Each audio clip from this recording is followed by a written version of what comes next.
दोस्तों, मेरा नाम है सुमित सारडा और इस वीडियो के दौरान मैं आप लोगों को बताऊंगा इंडियन अकाउंटिंग स्टैंडर्ड 116 लीज का इम्पैक्ट फाइनेंशियल स्टेटमेंट में। दो कंपनीज के बारे में मैं आप लोगों से यहाँ बात करूंगा, एक है हिंदुस्तान यूनिलीवर और दूसरा है टीसीएस। पहले मैं आपको एक रफ आइडिया दे दूं कि इसमें हो क्या रहा है। इंडिया 116 का इम्पैक्ट आपको इस फाइनेंशियल ईयर से देखने के लिए मिलेगा। इसके पहले तो मतलब 31 मार्च 19 तक इट इज नॉट, मतलब ये स्टैंडर्ड ही नया आया है, तो 1920 से इसका कंपलसरी एप्लीकेशन किया गया है। तो क्या होगा इसमें ये समझिए। सपोज कीजिए कि एक कंपनी 10,000 रुपए का रेंट देती है फॉर लेट से 3 इयर्स, 3 साल का एग्रीमेंट करके बैठी है। हम एक डिस्काउंट रेट ले लेते हैं 10%, जो सिमिलर एसेट को अगर आपको बाय करना है तो रफली आपको ये रेट ऑफ इंटरेस्ट पे लोन मिलेगा, सिमिलर एसेट अगर आपको बाय करना है। तो आपको इंडेस 116 में क्या करना है, आपको इंडेस 116 में 10,000 into present value annuity factor 3 साल 10% निकालना पड़ेगा पहले तो अगर मैं ये निकालूं तो ये आता है 24,869। 24,869।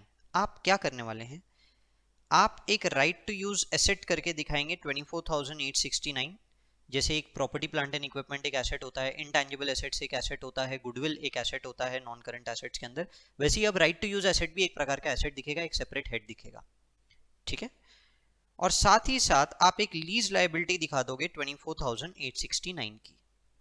ठीक है, अब इस एसेट को आप करोगे डेप्रीशिएट कितने सालों में, जितने सालों का लीज टर्म है उतने सालों में, कोई कंपनीज एक्ट नहीं देखना है, जितने सालों का लीज का एग्रीमेंट है उतने सालों में हम इसे करेंगे डेप्रीशिएट। रफली अगर मैं बोलूं 8289 पर एनम। ठीक है, रही बात लीज लायबिलिटी की, इसकी अकाउंटिंग करते समय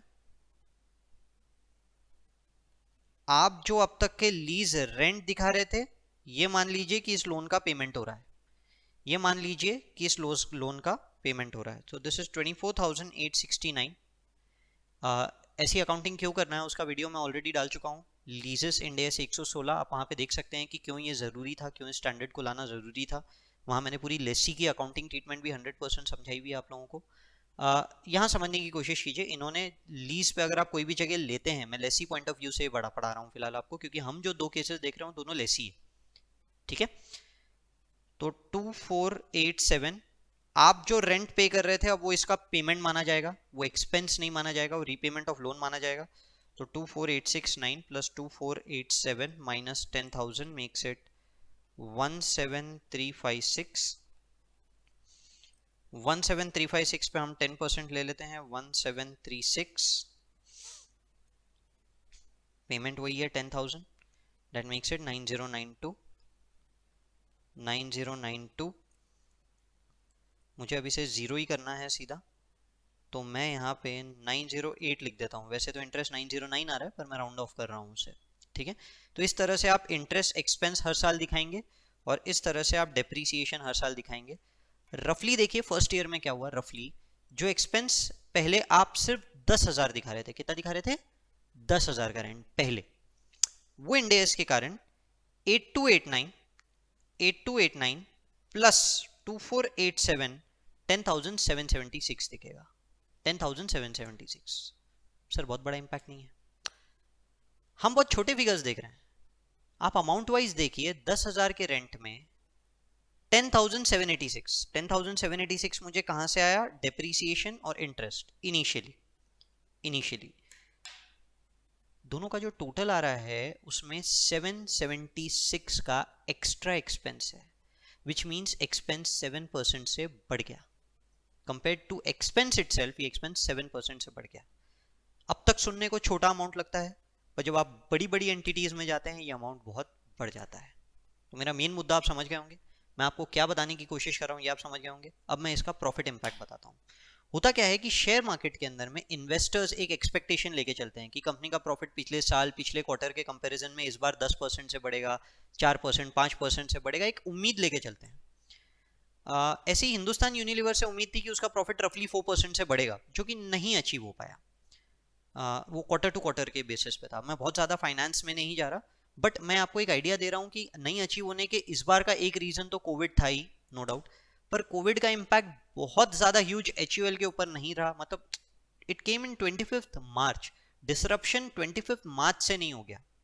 यानी आपका जो इम्पैक्ट आया वो थोड़ा बहुत इकोनॉमिक स्लोडाउन का भी है इस बार और कोविड का भी है ऑब्वियसली, पर आप कोविड को 100% नहीं बोल सकते भैया कोविड के कारण हमारा इतना प्रॉफिट ब्रेक हुआ है, नहीं। उनका प्रॉफिट गिरने का एक रीजन ये भी था, ठीक है। वहीं पे टीसीएस में मैं बोल सकता हूं शायद प्रॉफिट बढ़ा। तो आइए हम एनालिसिस करते हैं, मैं आप लोगों को बताता हूं। पहले मैं हिंदुस्तान यूनिलीवर की बात कर रहा हूं। अब यहाँ तो 18-19 लिखा है, मैं पहले आपके सामने 19-20 का स्टेटमेंट रखता हूँ हिंदुस्तान यूनिलीवर का। तो उन्होंने क्वार्टर फोर हाल ही में स्टेटमेंट दिया था। मैं इस स्टेटमेंट में, आप उनकी वेबसाइट पे इन्वेस्टर रिलेशन से ये वाला स्टेटमेंट निकाल सकते हैं। मैं स्टेटमेंट पे आ जाता हूं इनके फाइनेंशियल रिजल्ट्स पे, ठीक है। फाइनेंशियल रिजल्ट्स में मैं फिलहाल पीएनएल में हूं, प्रॉफिट्स पे हूं। मैं एनुअल देख रहा हूं, क्वार्टरली नहीं देख रहा, ठीक है। Audited results annual. Something that is very good to hear, जो मुझे बहुत अच्छा लगता है सुनने को, इज कि हर स्टेटमेंट के ऊपर ऑडिटेड लिखा है।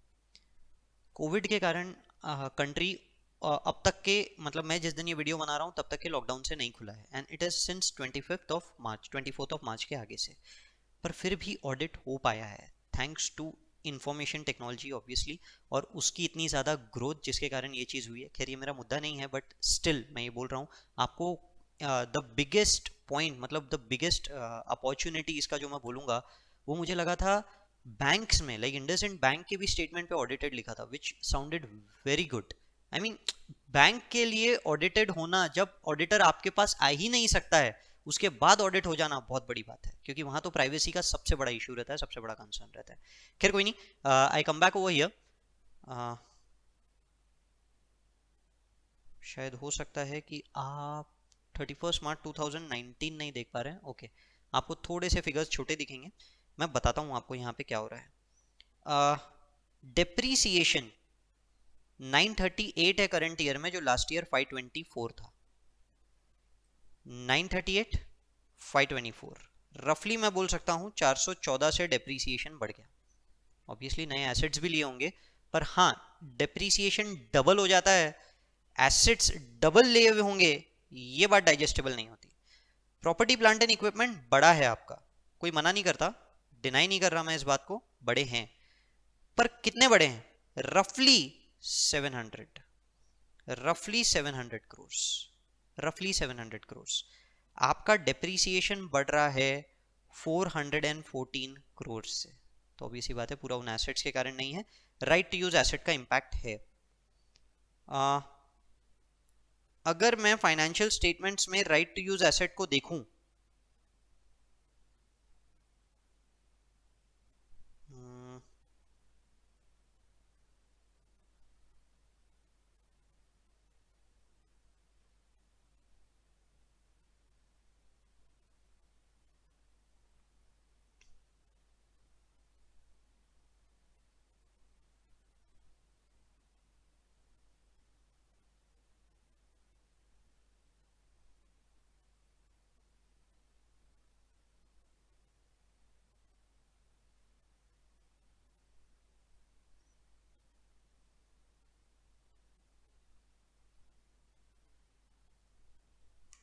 ओके आई थिंक मेरी एक रिपोर्ट कहीं तो भी स्किप हुई है, जिसमें इसके पूरे के पूरे अमाउंट्स वगैरह दिए हुए थे कि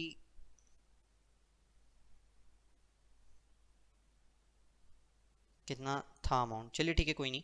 इंडिया 116 अफेक्टिव हुआ, उसके कारण राइट टू यूज एसेट कितना बना, वो एक फिगर मेरा यहाँ पे स्किप हो गया है। आई बिलीव एक शीट थी जो मेरे हाथ से यहाँ पे स्किप हो गई है, कोई बात नहीं। आप उसका अगला वाला स्टेटमेंट देखिए। Profit before depreciation is 2065 crores, declined by 11% after adjusting for accounting impact of Ind AS 116. Comparable EBITDA declined by 15% and comparable EBITDA margin declined by 160 basic points, ठीक है।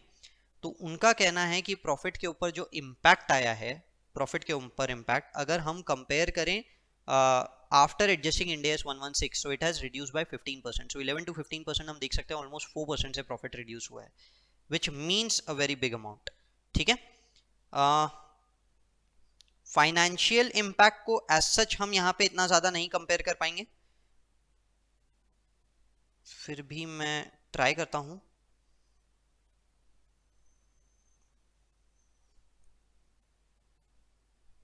फाइनेंस कॉस्ट अगर आप देखेंगे कंपेरेटिवली, अगर हम HUL की बात करें तो HUL is kind of a debt free company. ठीक है, डेप्रीसिएशन के जस्ट ऊपर आता है finance cost, so it has increase from 28 to 106, मतलब ऑलमोस्ट 80 से इंक्रीज हुआ है, ऑलमोस्ट 80 से 80 crores, so it is a debt free company, okay, a debt free company showing a finance cost increase of almost 80 crores which is purely related to these finance leases। ठीक है, मैं बोल सकता हूं कि आपका एक्सपेंस रफली यहां तक के अगर मैं देखूं तो 500 करोड़ के करीब करीब बढ़ा है। हाँ, आपके अदर एक्सपेंसेस कम भी हुए हैं रेंटल के। अब कितने से कम हुए होंगे, मुझे यहाँ पे करीब करीब 200 करोड़ रुपए का रिडक्शन दिख रहा है। मैंने क्या किया, मैंने HUL का एनुअल स्टेटमेंट निकाला पिछले साल का, जिसमें रेंट का अमाउंट दिया होगा। अब ऑब्वियस ही बात है, रेंट बहुत ज्यादा बढ़ा या घटा नहीं होगा, रफली उतना ही होगा, थोड़ा बहुत बड़ा होगा, बहुत ज्यादा नहीं बड़ा होगा। तो मैंने उनका स्टेटमेंट, एनुअल स्टेटमेंट निकाला। मैं आपको एनुअल स्टेटमेंट में से वो फिगर ढूंढ के देता हूं।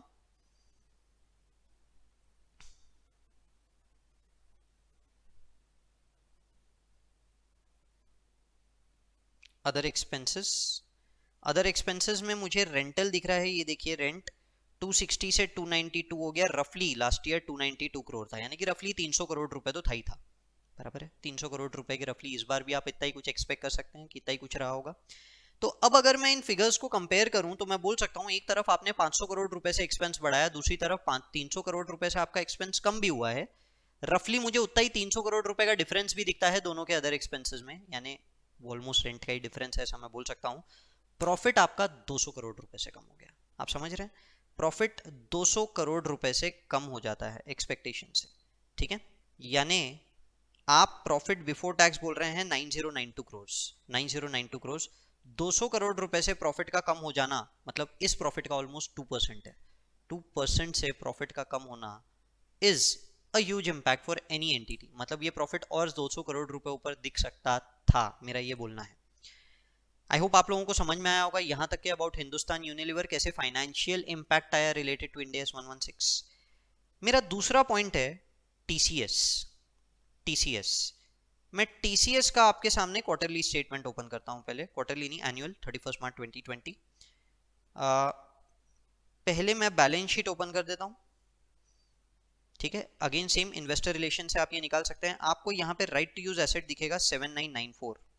ठीक है, और कुछ लीज लाइबिलिटीज थी, आई बिलीव नीचे दिख रही होगी, लीज लाइबिलिटीज 6906 करोड़, जो पहले से 44 करोड़ थी। पहले 44 करोड़ कैसे रही होगी, वो फाइनेंस लीज करके एक कंसेप्ट था, मैं उसके ऊपर नहीं जा रहा। फाइनेंस लीज वो उनका थोड़ा बहुत रहा होगा, उससे रिलेटेड अब ये हो गया 6906। ठीक है, तो आपके बुक्स में एक नया एसेट आया 7994, जिसके कारण ऑब्वियसली बात है, अब देखिए नए एसेट्स आपको सिर्फ हार्डली 500 करोड़ रुपए के नए एसेट्स दिखेंगे, बहुत ज्यादा नए एसेट्स नहीं आए हैं। पर अगर मैं कंपनी के डेप्रीसिएशन की बात करूं, so here is the P&L, depreciation की बात करूं तो डेप्रीसिएशन मैं ईयर एंडिंग पे देखता हूं, हैज इंक्रीज्ड बाय 1500 करोड़ रफली, मैं राउंड ऑफ कर रहा हूं, राउंड ऑफ कर रहा हूं, 1500 करोड़ रुपए। आपको समझ में आता है 1500 करोड़ रुपए। कंपनी का प्रॉफिट साल भर का 9000 करोड़ रुपए, 9000 करोड़ रुपए, तो ये 1500 करोड़ रुपए का अच्छा खासा इंपैक्ट होता है, सोचने वाली बात है। अब हमें देखना है rental finance cost. Finance cost देखिए कंपनी का 198 से 924, again kind of debt free company है टीसीएस, काइंड ऑफ, हार्डली कुछ इंटरेस्ट कॉस्ट था। ये कॉस्ट जो इंक्रीज हुआ है ये भी रफली मैं बोल सकता हूं, रफली मैं बोल सकता हूं 726 करोड़ इसी लीज लाइबिलिटी के कारण है।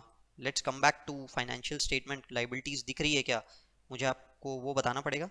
नॉन करंट लाइबिलिटीज में देखिए, अदर फाइनेंशियल लाइबिलिटीज अगर आप देखेंगे तो रफली उतनी है, रफली सिर्फ 4 करोड़ रुपए से बड़ी है। आई मीन बड़ा अमाउंट है, ठीक है, समझ में आ रहा है आप लोगों को? और किसी प्रकार की एज सच कोई लोन लाइबिलिटीज नहीं है। So it is a kind of debt free company. Kind of debt free company में आपने सीधा सीधा 2200 करोड़ रुपए से खर्चे बढ़ा दिए। मतलब कहीं ना कहीं रेंटल एक्सपेंस भी होगा, अरे यार टीसीएस है, बीपीओ है, अच्छा खासा रेंट पे करती होगी। मैंने उनका एनुअल स्टेटमेंट ओपन किया। टीसीएस के एनुअल स्टेटमेंट में मुझे देखना था कि रेंटल था कितना।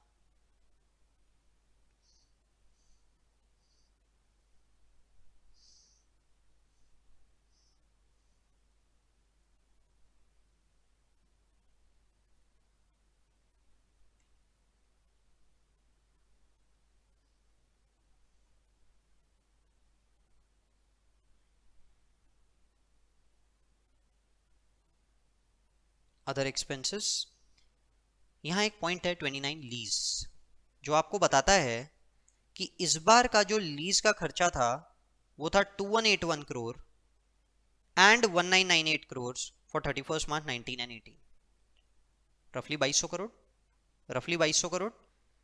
तो यहां भी तो मैंने उतना ही अमाउंट बताया, यानी कि इंपैक्ट नील हो गया। यानी जो पहले हम रेंटल एक्सपेंस दिखाते थे और यहाँ पे हम जो इम्पैक्ट दिखा रहे हैं वो दोनों का इम्पैक्ट तो नील हो गया। मतलब एज सच कोई बहुत ज्यादा इम्पैक्ट नहीं आया। एक इम्पैक्ट है जो आप में के कई सारे क्लाइंट्स रोएंगे दिखाने से।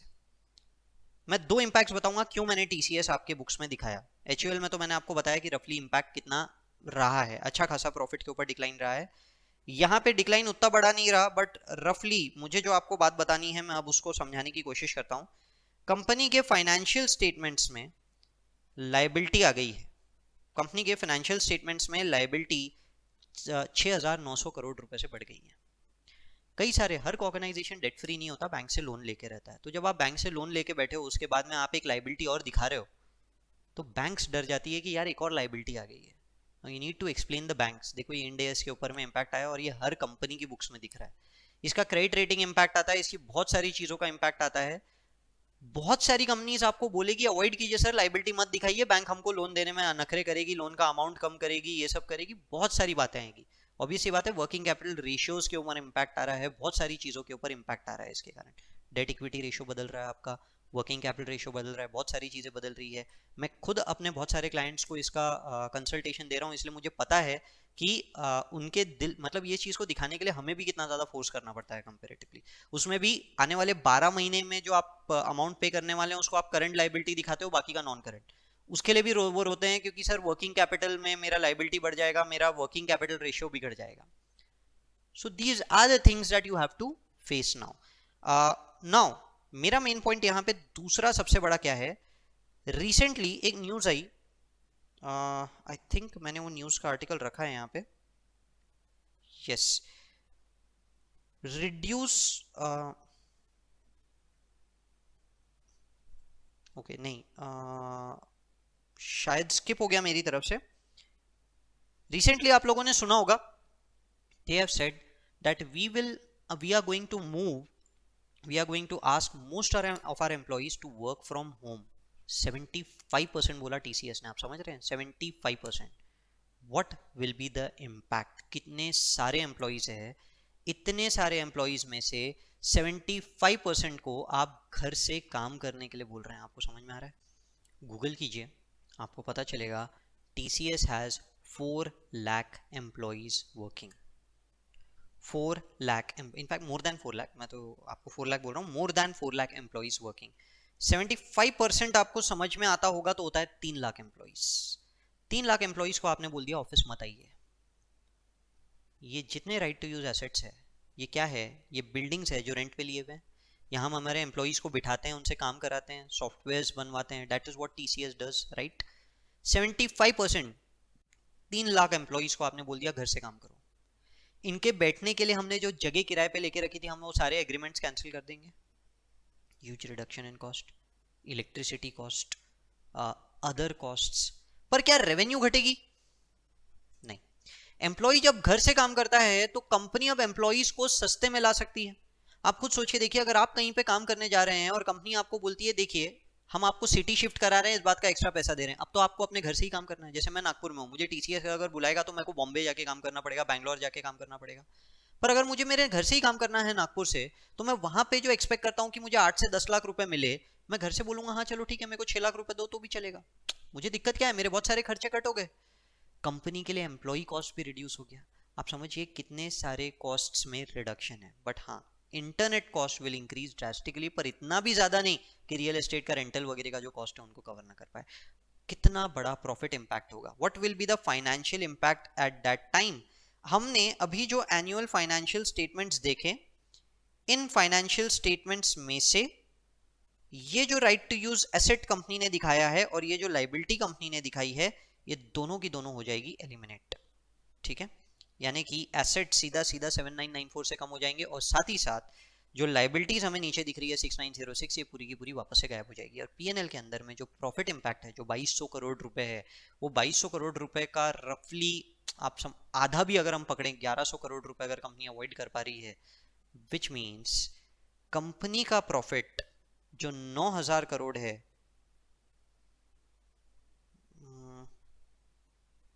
नहीं sorry 43,000 crore, total tax net profit 32,000 crore rupees के करीब करीब है, will straight away increase by 1000 crore.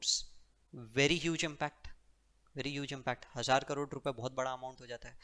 I hope आप लोग समझ पा रहे हैं मैं एग्जैक्टली आपको क्या चीज यहाँ पे बताने की कोशिश कर रहा हूँ। ठीक है, तो चलिए, this was about Ind AS 116 with company with corporates. Thank you.